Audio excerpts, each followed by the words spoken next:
Amen. All right, in Joshua chapter 17, let's begin reading with verse number 12. Now, here is the backstory. The Jews are finally in their new land. They are now dividing property up. There were 12 tribes, or 12 families, and you get from this river to that oak tree, and so they were dividing it up. And verse number 12, yet the children of Manasseh could not drive out the inhabitants of those cities. So they got some property where there was a hornet's nest in there, and they didn't like that. But the Canaanites would dwell in that land. Yet it came to pass when the children of Israel were waxen strong that they put the Canaanites to tribute, but did not utterly drive them out. And the children of Joseph, this is Ephraim and Manasseh, spoiled frat boys. Okay, can I just tell you that? Spake unto Joshua, saying, why hast thou given me but one lot and one portion to inherit, seeing I'm a great people? For as much as the Lord hath blessed me hitherto, and the word hitherto means until now. God has blessed me tremendously until now. And Joshua answered them, if thou be a great people, then get thee up to the wood country, and cut down for thyself there in the land of the Perizzites and of the giants, if Mount Ephraim be too narrow for thee. You don't like where you are? I've given you more property than that. All you got to do is go clear it out. All right? And the children of Joseph said, the hill is not enough for us, and all the Canaanites that dwell in the land of the valley have chariots of iron, both they who are of Beth-shan and her towns, and they who are of the valley of Jezreel. And Joshua spake unto the house of Joseph, even to Ephraim and Manasseh, saying, thou art a great people, and hast great power. Thou shalt not have one lot only, but the mountain shall be thine. For it is a wood, and thou shalt cut it down, and the outgoings of it shall be thine. For thou shalt drive out the Canaanites, though they have iron chariots, and though they be strong. I sense a little bit of sarcasm in Joshua's response. Some people are born to privilege. Could you imagine being born in the house of Queen Elizabeth? Somebody ties your shoes. Somebody wipes your nose. You know what I'm talking about? That kind of individual. And they come to expect a red carpet ride in life, from the rest of us. They consider themselves just too elite to get their hands dirty. The Queen of England, this is a true story, the Queen of England was getting ready for a trip years ago, so she sends for her horse-drawn carriage. And it came around in front of Buckingham Palace, and as the driver reined the horses to a stop, Queen Elizabeth was standing there on the edge of the curb, and she said, I almost had to wait. I am so sorry, ma'am, that you almost had to wait. But Joseph had two boys, Ephraim and Manasseh. And these boys had the Queen Elizabeth syndrome. I almost had to work. I almost had to exert myself. And their father, let's just back up a little bit. Their father was an official in Egypt. He was the second man on the totem pole in Egypt. And he was responsible. Who was the one that was responsible for opening the doors, to get them out of Egypt? Joseph was the one that, very, very significant figure in Jewish history. And throughout the history of these young men's lives, if you go back and study the history of Ephraim and Manasseh, these boys always expressed this air of superiority over everybody else. They wanted you to know, we are the sons of Joseph, and you know. So once again, this ugly head of superiority and elitism is raised in Joshua chapter 17, and so the land was being subdivided among the 12 tribes, and everybody was satisfied with their allotment, except the sons of Joseph, and they didn't like being treated like everybody else. You know anybody like that? They don't want to be treated like everybody else. You know, they expect to be treated a little bit better because of who they are. And so these frat boys felt that they had been slighted in the amount of property when actually they had not been. They had an equal share of acreage, but guess what? It was in the woods. And guess what? There were giants that lived in those woods. And there were people that had iron chariots. Oh, yeah. Presented a little bit of a mountain for these guys to crawl over. And so verse number 12, the mandate is really clear. All right, now, there are two kinds of covenants in the Bible. There's a conditional and unconditional. There is a bilateral covenant and a unilateral covenant. Now, bilateral means I will do this if you do that. And so both parties agree to perform an act, and that will keep the covenant in place. Then there is a unilateral covenant, which means you don't have to do anything. And that's what salvation is. Salvation is a unilateral covenant. We're not involved in it at all. And so the mandate in verse number 12, the children of Manasseh could not drive out the inhabitants of those cities, but the Canaanites would dwell in that land. Now, the Lord told them to do what? Drive them out. No excuses. No, well, they have iron chariots, or they're big, or none of that. Drive them out. Get rid of them. Now, if God tells you to do something, is it possible that you're going to be able to do it? Will he provide you with all of the necessary equipment? It will all be provided for you. And so these guys were whining and crying now because, there are big people in our land and there are trees everywhere and we didn't get as much property. And so they're whining about that. And God, why would God demand this, first of all? Why did he demand that wherever a Jewish presence was, they would drive out any other peoples? Why would he do that? Exactly. He did not want them influenced by these other groups. And that was the way it was supposed to be. But guess what happened? They were always influenced by these other groups. They never did what God told them to do. And so these outside groups would, well, my word, look at Solomon. Solomon had, 300 wives or 300 concubines and 700 wives. And he got these women, and they would come into his household, and they would introduce him to these strange gods, and even brought the idols of these gods into the temple of the Lord. And so, the Lord was wanting to keep their bloodline pure to pave the way for Christ. This was all part of the shadowy land of shadows in the Old Testament. And but for some reason, they didn't do it. Now, we don't know why. But verse number 13 says, "Yet it came to pass when the children of Israel were waxing strong." So, could they do it? They were strong enough to do it. But instead of defeating them, they chose to benefit from them. So look what they did. They put the Canaanites to tribute. In other words, you can stay in the land, you can stay on the property, but you're going to pay rent. We're going to make some money off of you. That's not what God told them to do. So there's a compromise right here. They were to drive them out, but they did not utterly drive them out. And the children of Joseph spake unto Joshua, saying, "Why hast thou given me but one lot and one portion to inherit, seeing I'm a great people?" And here's that attitude again. "For as much as the Lord has blessed me." Now, here's what Ephraim and Manasseh forgot. Ephraim and Manasseh forgot that this was a conditional covenant. The Lord would bless you if you drive them out. Look in Deuteronomy 28. Deuteronomy 28, and we read just beginning with verse 1.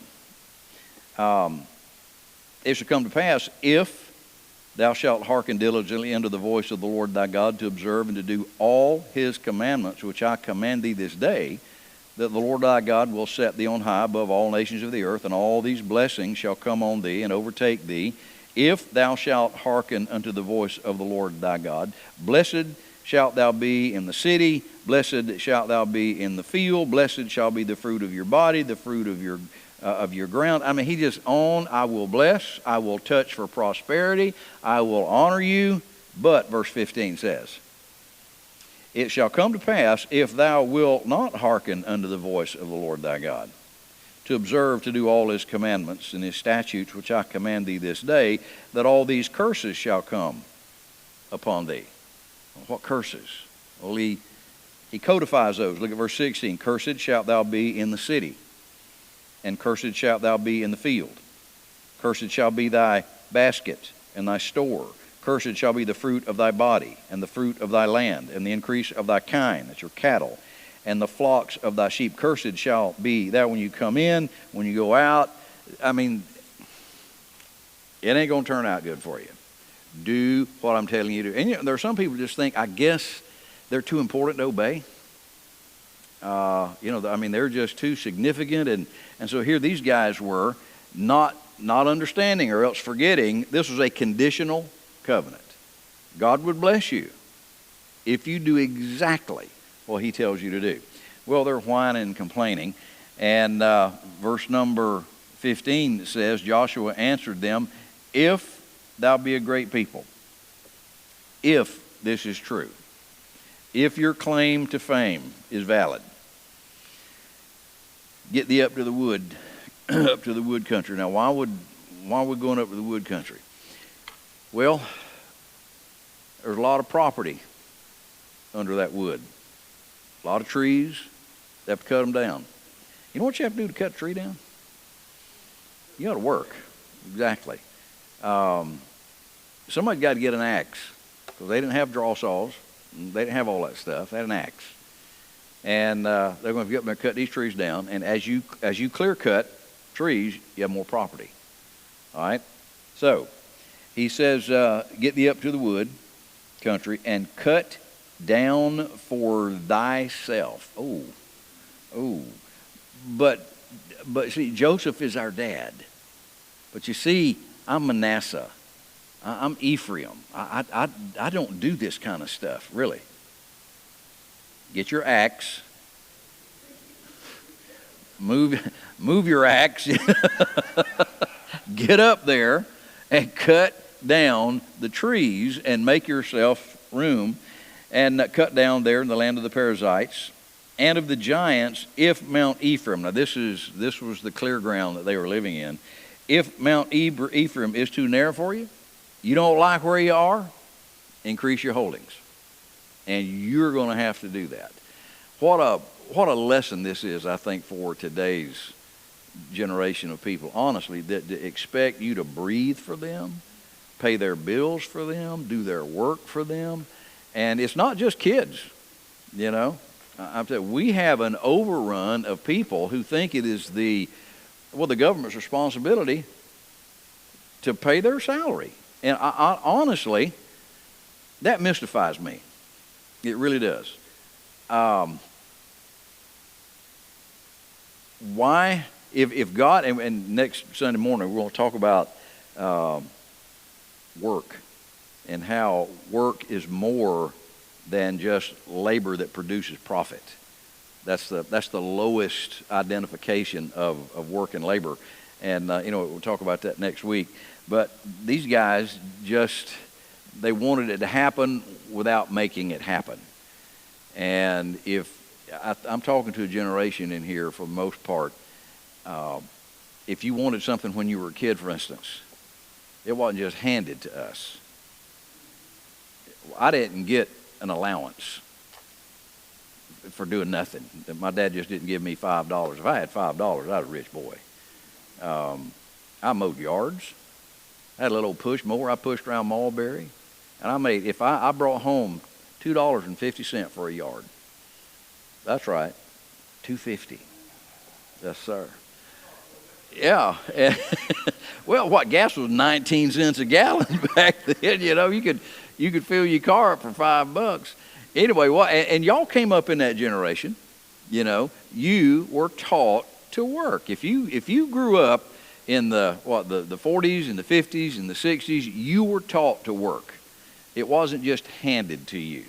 These kids had it handed to them up to this point. Now, they're at a point in their life where they're going to have to work. The property's there, but they're going to have to improve it.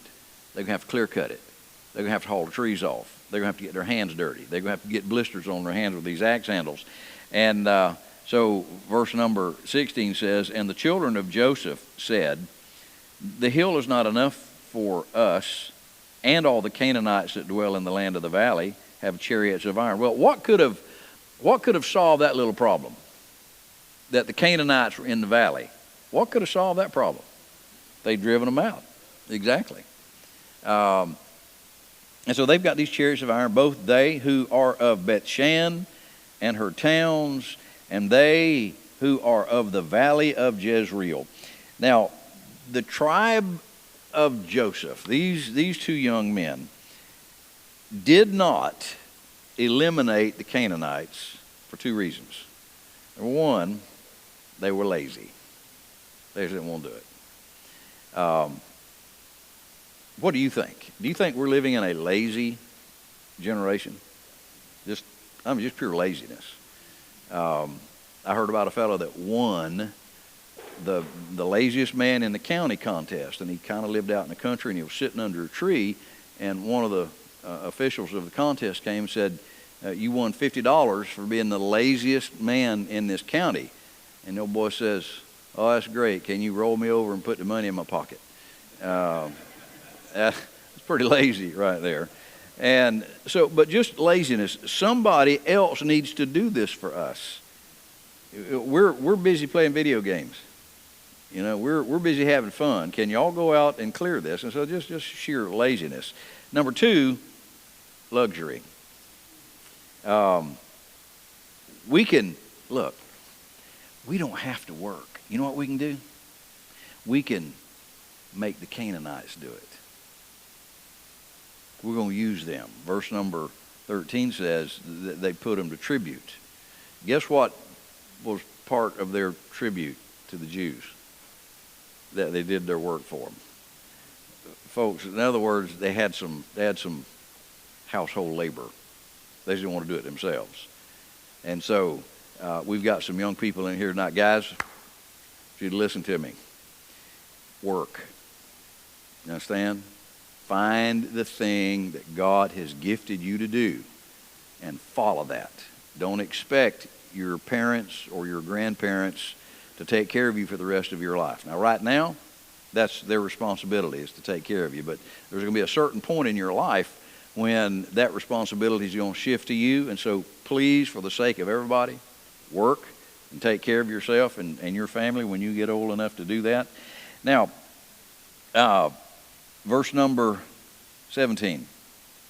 Joshua spake unto the house of Joseph, even to Ephraim and to Manasseh. So those were the two boys, Ephraim and Manasseh, saying, thou art a great people, and hast great power, and shall not have one lot only. You're right. You're a great people. And you're right. You're not going to just have this one small cleared lot. Here's what's going to happen. Look at verse 18. But the mountain shall be thine. I love this. It's a wood. It's the woods down. It's not a swamp, but it's just this really thick wooded area, and thou shalt cut it down. You frat boys want some more property? Cut the trees down. Quit griping. Quit complaining. You've got just as much property as anybody else. Get your axes out and go clear it for yourself and your families. And thou shalt cut it down, and the outgoings of it shall be thine. The outgoings of it. The use of it. The wood. You can build houses. You can build corrals. You've got natural resources. You've got enough to take care of yourself. I am amazed. One of the richest nations, geographically speaking, is Africa. They have gold and diamonds and silver, and it's incredible what the Lord has planted in that nation and in other nations. Why don't people take advantage of what God has put within their reach? And I'll tell you what I think the problem is. It's not just Africa, it's that whole 1040 window. And we've talked about that a lot here. This 1040 window is 10 degrees north and 40 degrees north, I believe, of the equator.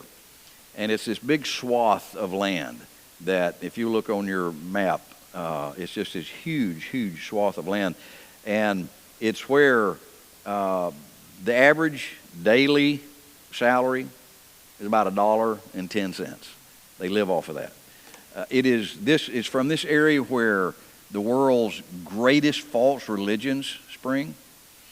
There's more poverty, there's more disease, there's more crime. Now, why? Why in this strip of land, and it's huge, I'm aware of that. There are, 25 nations, 21, 25 nations, something like that. Why do you think that's the case? Is it because of the color of their skin? No. It's because the Bible has been wholesale rejected. And the principles that Scripture teaches about work and labor are absent from that part of the world. And I'm seeing it happen here in this country. When you create a vacuum in a culture, a vacuum of truth, something is going to fill that hole. All right? And we won't like what fills that hole. And that's this idea of socialism, and we'll all just throw in the common kitty. Now, the New Testament church did do that on one occasion, if you remember. They sold everything and had everything in common. Number one, it was never commanded. They did it because they thought it would be a good idea. And number two, it never lasted very long. And the reason was people took advantage of it. All right, and I'll tell you a story about what happened in the New England area.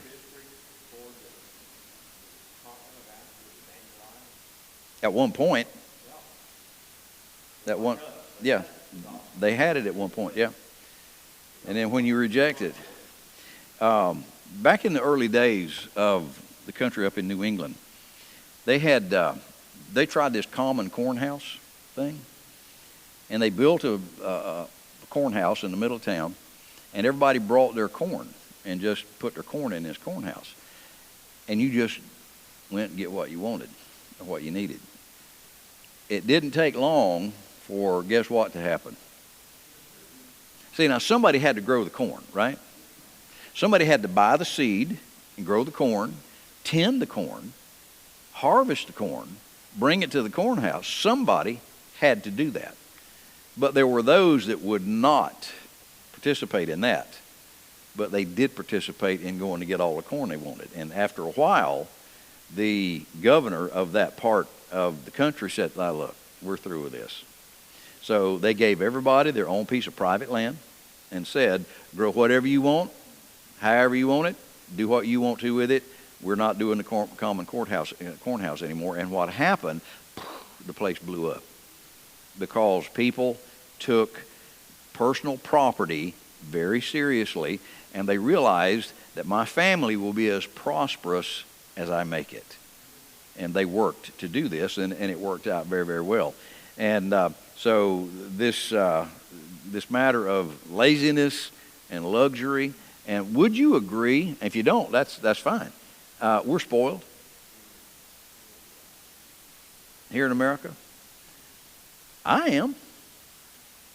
We got a bunch of people in here. You've been to foreign countries, and man alive, I realize how spoiled I am. I've slept in some places with one eye closed and one eye open. I've eaten food I didn't know what it was, but you were there and you didn't want to offend these people, and I just assumed it was that God was going to take care of the situation. But electricity, there are places where electricity is not available at all. Clean running water is just not available, and we're spoiled rotten. Nathan?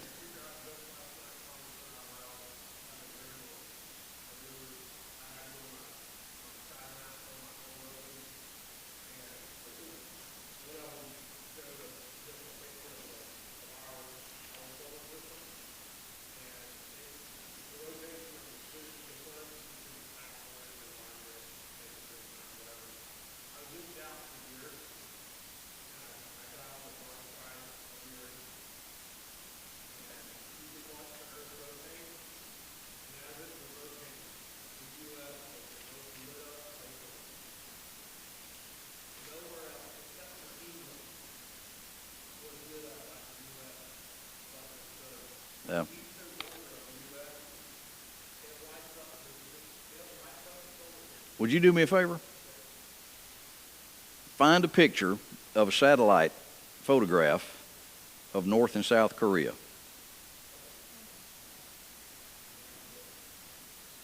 And just put it up there when you get it.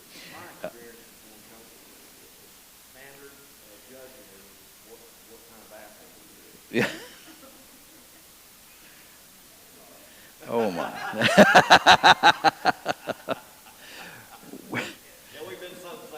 Oh my goodness. We were in Africa a few years ago, me and George Garner and Ernie Hopper. And we were speaking at a pastor's deal over there in a really, really backwoods kind of a setting. And Ernie told us, he said, never, ever, ever shake the left hand of any of these people. And I was like, okay. And I found out why. Like you said, their bathrooms are called, it's a cho. And you go in, and it looks like a little outhouse, but there's nothing to sit on. It's concrete, and it flows to the middle, and there's a drain. There's a drain. Whatever you need to do, you do it over that drain. And we took a break, during the sessions, and I would see guys coming out, and they had their left hand in their pocket. And they were wiping, and I was like, oh, okay. And you're right. Toilet paper is non-existent over there. And you remember when we had the toilet paper shortage? Now, that just about collapsed this country because we didn't have any toilet paper. But anyway, there's Joshua, in Joshua chapter 14 and verse number, let me show you the difference. Look in Joshua 14:12.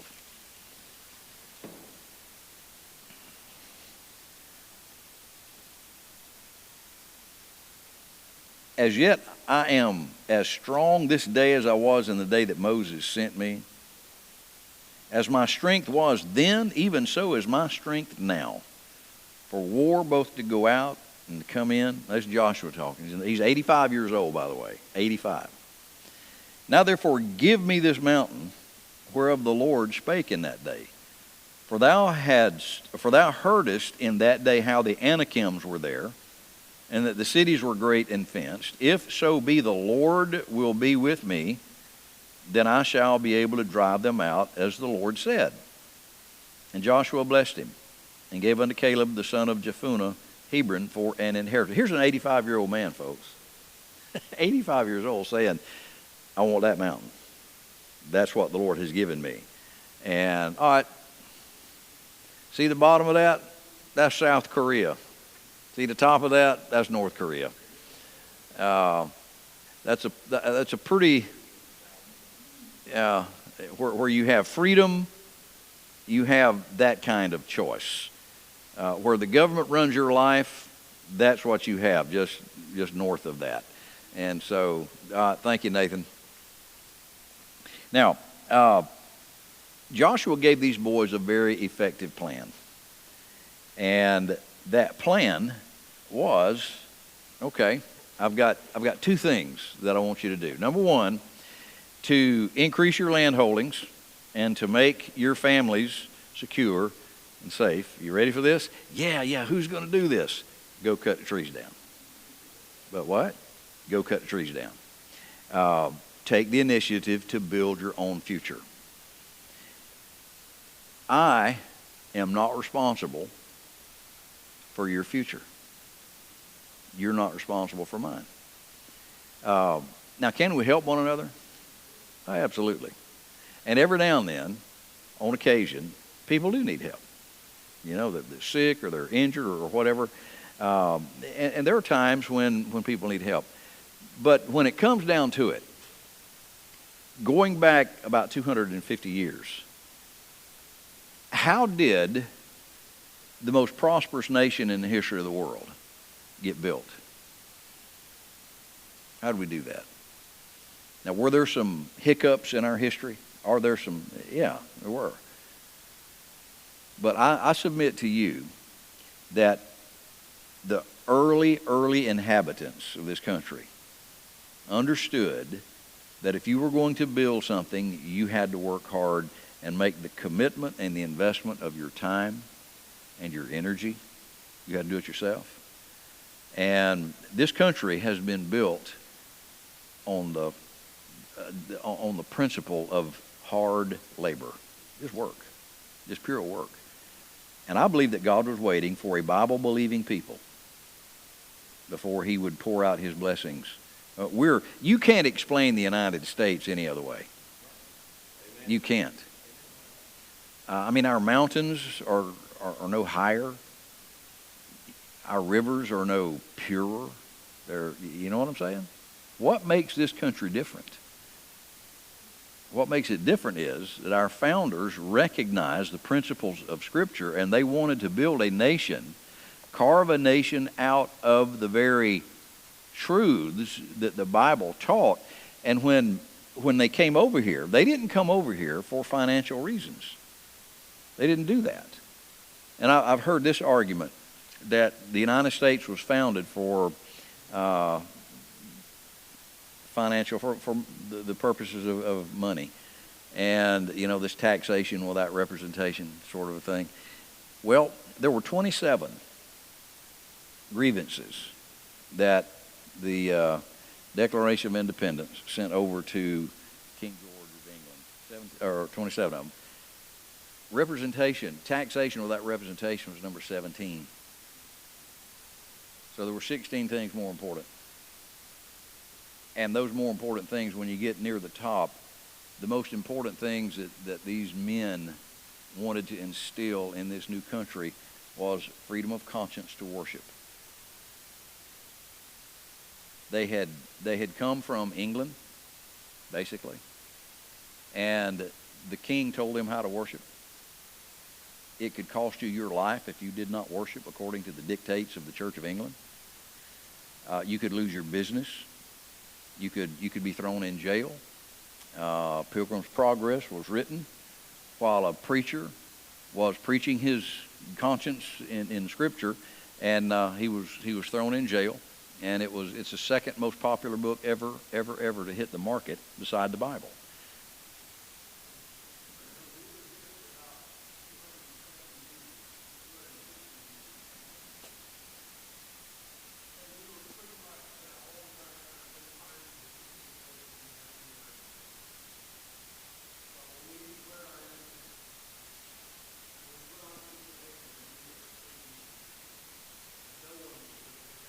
Mm-hmm.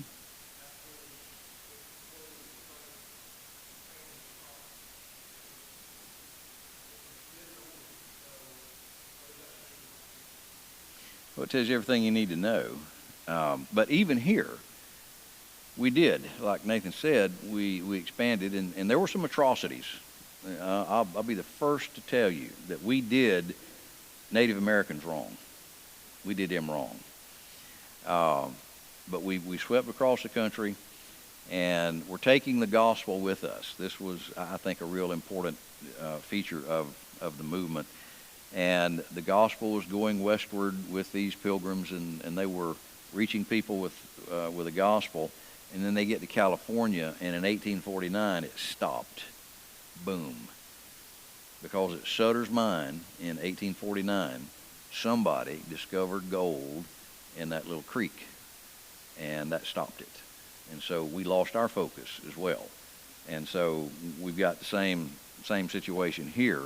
The only way to defeat the attraction of temptation is to do battle with it. And I think that we have a different set of temptations here. We have the temptation of luxury. Very few people in the world have this temptation. They don't have what we have. And I was talking with Piro's mom and dad came over. It's been several years ago. And they took him to, it was Walmart or some big grocery store. And his parents were stunned. They were like, whoa, what do y'all do with all this stuff? And he just simply said, they buy it. They have the freedom to buy it. And we do. You go to Walmart out here, whether you like Walmart or not, I don't know. But Look at the variety of products that we have that are available. And when that gets pinched a little bit, we don't like that. We kind of get like Manasseh and Ephraim. Hey, whoa, whoa, whoa, whoa. This is not no third world country. Well, it's not far from it. We keep going the way we're going here. And so our battles are our business. Somebody else can't fight my wars for me.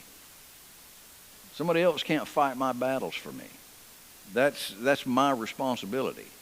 And men, our wives can't fight our battles for us. And wives, your husbands can't fight your battles for you. Now, can we join and be a team? Yes. But, you know, God has given us the weapons. There's a heartbreaking verse in the Psalms that in the day of battle, Ephraim, being armed with bows, fled. Right, read that.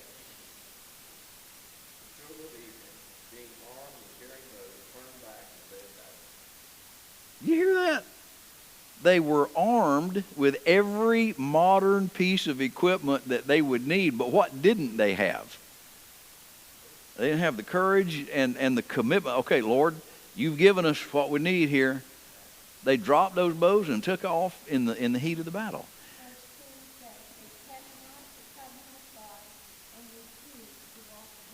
Yeah, there you go. So what's happening in America? Well, what we just need a better president. What we need to flip Congress in the midterm elections. I kind of like both those, by the way. But you know, that wouldn't solve our problems. Yeah, that would not solve our problems. And what do we need?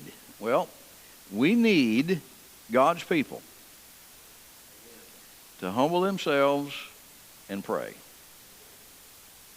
My people, we're told, 2 Chronicles 7:14, if my people will humble themselves and seek my face, you know, look for my favor, look for my blessing on their lives, then I'll hear their prayer and I will heal their land. And I don't know of a greater time in American history where we need to be healed. Yeah. And look at the things that we've codified here in this country. We've codified it. Right? Yeah. Yeah. Yeah, they are. And so we're not to love this world. We're in the world. There's no question about that. We're U.S. citizens, but we're incorporated into the fabric of a nation. There's no question about that. And I am thankful to be a U.S. citizen. I'm glad I was born here. I really am. However, my primary citizenship is the kingdom of heaven, not here. This is all temporary, what we're seeing right here. And so I would encourage all of us, don't sink your roots so deeply here that we don't want to leave. You know, we're camping right here. This is a temporary weekend stay, and it's been a pretty long weekend. I'm aware of that, but this world is a toxic place, and it will rob you of your joy. It will rob you of your happiness. It will rob you of your fulfillment. It will lie to you to get you to do, and it's called in the internet world getting scammed. Sin will scam you. It will hack you. It will promise everything to you, and then when you make the investment, boom, you've been had. And that's just the way the world works. That's the rotation of sin is such that it takes and takes and takes, and when it is through with you, it throws the leavings away. And so our young people, I'm excited for them because they have an opportunity to influence their generation. And I'm grateful. I think we've got some great young people that I think are doing that. Now their circle of influence is not as big as yours. The average American adult has an influence circle of about 250 people. I don't know that these kids have that. It's growing as they get older. But victory over our battles. Who's going to fight my battle for me? Me. That's me. And sometimes these battles nobody else even knows about. They don't know about it. Oh, and can I get personal for a minute? Steve, you're fighting a battle I doubt very many people know about. Oh, some do, your family and friends. But I don't know what you go through, brother. Betty Eason, I have no clue. That woman comes shuffling in here, and I've never heard her complain. You can tell when she is in so much pain. She's fighting a battle. She doesn't announce it. She doesn't say anything about it. I don't know what you're fighting a battle right now with your shoulder. You don't announce that. It's just a battle that you're fighting and we all have. Some of you have emotional battles. We've got folks in our church that are fighting marital battles. Some, they're battles of sickness. Some are fighting financial battles, spiritual battles. I don't know what the nature of the battle is, but who is going to stand up and fight that battle? Well, that's me. You remember on one occasion, David and his men went out and they just tore a hole in everybody. And when they got back home to their hometown of Ziklag, somebody had slipped in the back door while they were gone and kidnapped all their women and children. And the town was empty. And they come into town and they're looking around and their houses are empty, nobody's there. And the Bible says, and the people spake of stoning him. And you know what the Bible says that David did? He encouraged himself in the Lord. He encouraged, nobody else was there. They were, everybody reaching for a rock, but David encouraged himself in the Lord. Now, on the other side of that coin, you remember when Solomon on one occasion was looking for David. There was oh my goodness, there was some problems in Solomon's life, and he had been deceived, and on one occasion he said, "Doesn't anybody feel sorry for me?" Really? Doesn't anybody feel sorry for you? I need to always keep in mind that I need to go to the place of my spiritual heritage. And I need to realize that regardless of what the financial condition of the country is in, the spiritual, the emotional, doesn't matter what anybody else is doing, I can do the right thing. Everybody else can do the wrong thing, I can do the right thing. You remember this morning in Sunday school we talked about the difference between morality and character? And morality is not doing the wrong thing. Character is doing the right thing. So you can be moral, but still not be doing the right thing. And so I have this opportunity in the 21st century to be a person of integrity and character. And the word integrity comes from the word integer. And an integer is a whole number, not like 5.5. It's 5, 7, 6, 10. It's a whole number. So a person of character, a person of integrity, they are whole. They're not almost a person of godliness. They are a complete, whole person of godliness. They're a total number of that. And so our ultimate patriotism and our ultimate loyalty lies with God. Now, question. What if it comes down to your life? What if it comes down? I don't know that it ever will here. What if it does? something just nuts happens and Christians are arrested. How about maybe not even killed, but tortured? I've never been tortured in my life except for those few years when FSU used to kick Florida all over the place. That was, and I just sit and watch it.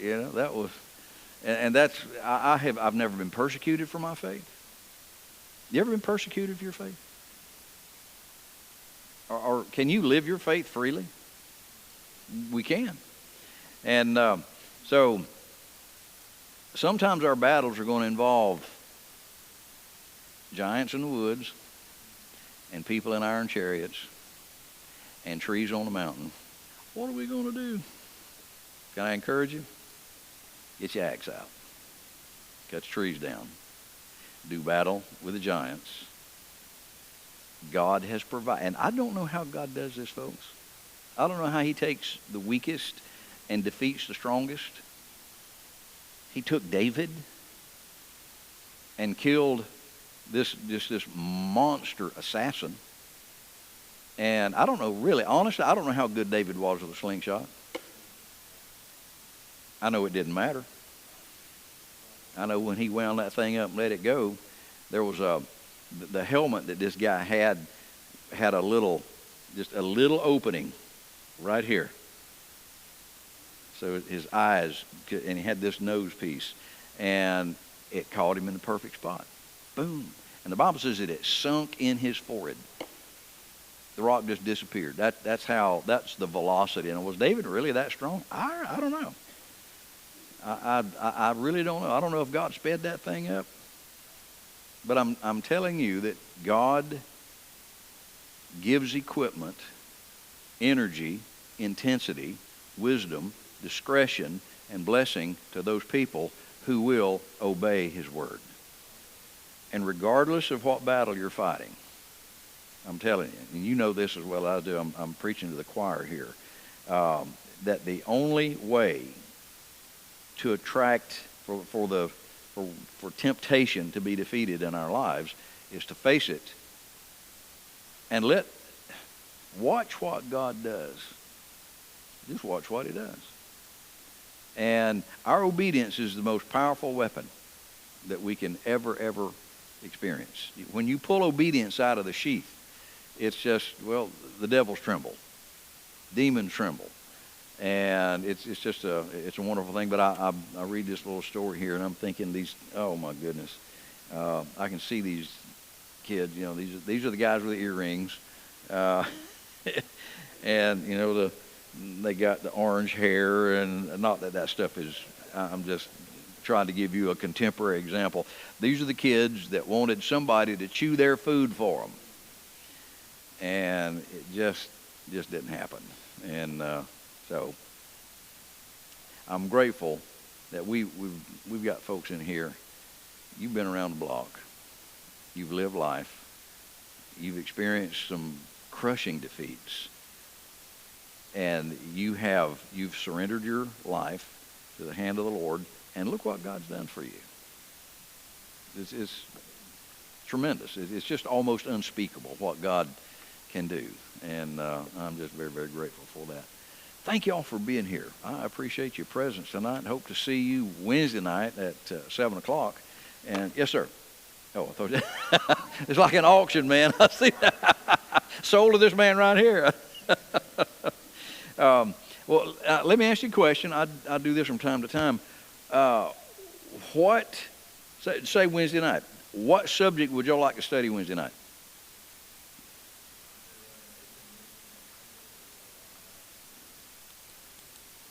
Your son or the book? Okay. All right. The book of Titus. Hi, Titus. All right. The book of Titus. Okay.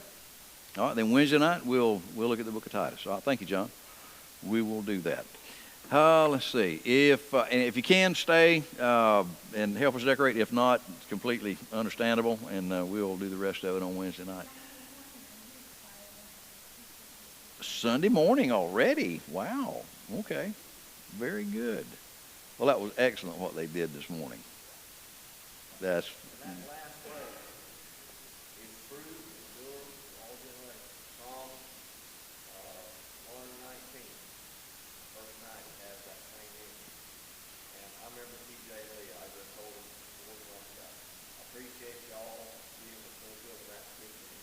in their generation.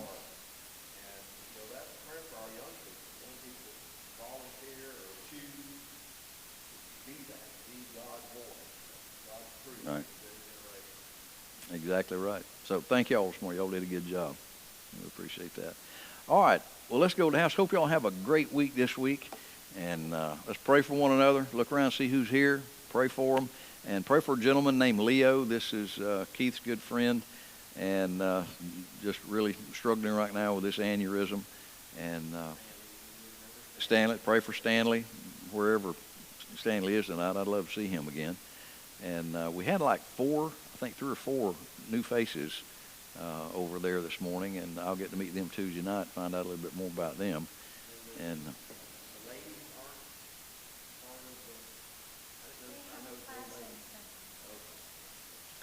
no, they took them out. Yeah, yeah. It's a male only. They were having some. You know what I'm saying? So that hopefully solve that problem anyway. All right. Well, let's be dismissed. You want to dismiss us, ma'am? Okay.